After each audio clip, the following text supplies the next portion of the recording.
इलाकों में धमाके की खबर है। लाहौर हो, सियालकोट हो, कराची हो, यहाँ पर लगातार बड़ा हमला भारत की तरफ से किया गया है। और न केवल भारतीय वायुसेना ने बल्कि भारत की नौसेना ने, भारत की थल सेना ने बड़ा हमला किया है। पाकिस्तान के प्रधानमंत्री शहबाज शरीफ के बंकर में छिपने की खबर मिल रही है। तो आप समझ सकते हैं कि पाकिस्तान का प्रधानमंत्री जब खुद डर कर, खुद दुबक कर बंकर में छिप रहा है, तो आखिर वो किसके बूते इतने बड़े युद्ध को ठानने की यहाँ पर हिमाकत कर रहा है, इतने बड़े युद्ध को छेड़ने की हिमाकत कर रहा है। क्योंकि रावलपिंडी में जहाँ पर पाकिस्तान की आर्मी का मुख्यालय है, वहाँ पर बड़े बड़े धमाके की खबरें हैं। शहबाज शरीफ का जो घर है उसके बगल में बड़े धमाके की खबरें हैं। कराची बंदरगाह और मारा बंदरगाह तबाह हो चुका है, जिस तरीके की खबरें मिल रही हैं। सियालकोट में कई गांवों को खाली कराया गया है, पूरे पाकिस्तान में ब्लैकआउट किया गया है। और जिस तरह की खबरें लगातार मिल रही हैं, उसके बाद अब ये कहा जा सकता है कि इस बार फाइनल हिसाब होना है। इस बार आर पार की लड़ाई का मूड है। इस बार जो पुराना हिसाब है पाकिस्तान के साथ, उसे बराबर करना है।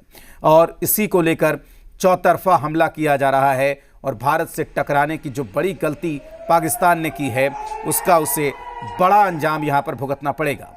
पाकिस्तान का दूसरा F-16 भी गिरा दिया गया है। आपको बता दें कि लगातार एक के बाद एक पाकिस्तान के फाइटर जेट यहाँ पर गिराए जा रहे हैं। तो पाकिस्तान का दूसरा F-16 गिराया गया है।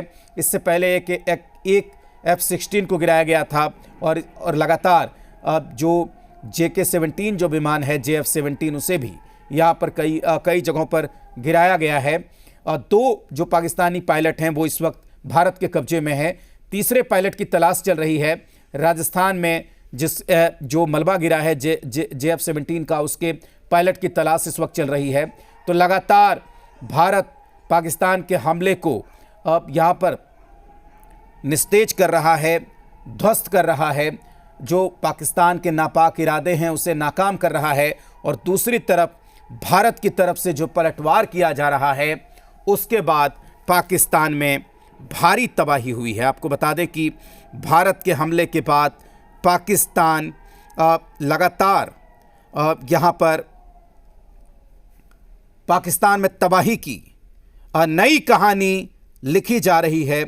लगातार पाकिस्तान पर करारा हमला भारत की तरफ से किया गया है।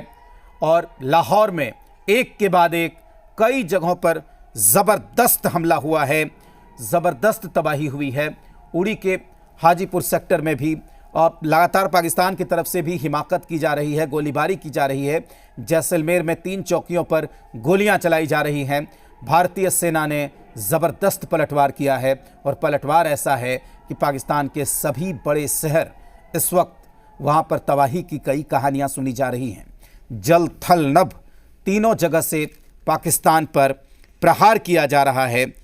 तीनों जगह पर ज़बरदस्त पलटवार किया गया है, ज़बरदस्त प्रहार किया गया है। और प्रहार ऐसा है कि पाकिस्तान उस तबाही के मंजर, तबाही के निशान चारों तरफ से पाकिस्तान में नज़र आ रहे हैं। पाकिस्तान से इस वक्त की बहुत बड़ी खबर है। कई नेताओं ने पाकिस्तान छोड़ने की तैयारी कर ली है।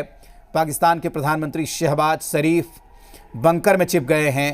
पाकिस्तान के कई नेता छोटे विमानों से पाकिस्तान छोड़ने की तैयारी कर रहे हैं। तो पूरे पाकिस्तान में अफरा तफरी का माहौल है, पूरे पाकिस्तान में भगदड़ का माहौल है। और आप समझ सकते हैं कि जिस तरीके से ये भारत को छेड़ने की जो हिमाकत पाकिस्तान की तरफ से की गई, उसका भारत ने यहाँ पर करारा जवाब दिया है, करारा पलटवार किया है।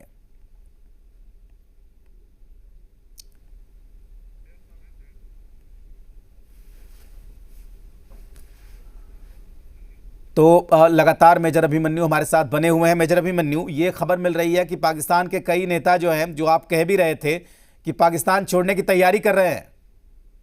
देखिए, वो दो तरफा इस विषय में फंसे हुए हैं। वो वहां के आम नागरिक की नाराजगी भी झेल रहे हैं, वो अंतर्राष्ट्रीय नाराजगी भी झेल रहे हैं, और भारतीय सेना का जो रिस्पॉन्स है उसको भी झेल रहे हैं। आप देखेंगे, और मुझे बड़ा विचित्र सा दृश्य है कि उनको ये समझ क्यों नहीं आ रहा है। क्योंकि पिछले 2 दिनों में आपने देखा है कि उनका जो सिस्टम है, जो चाइना से उन्होंने लिया है, HQ-9P वर्जन जो है, वो बिल्कुल नाकाम रहा है भारत के किसी भी प्रकार के हमले को नेगेट करने में। और जब हम इस प्रकार की सूचना अपने चैनल के द्वारा दे रहे हैं कि सियालकोट, इस्लामाबाद, लाहौर जैसे एरियाज में बम्बार्डमेंट हुई है, तो मुझे नहीं लगता कि इसमें क्या तर्क की तलाश है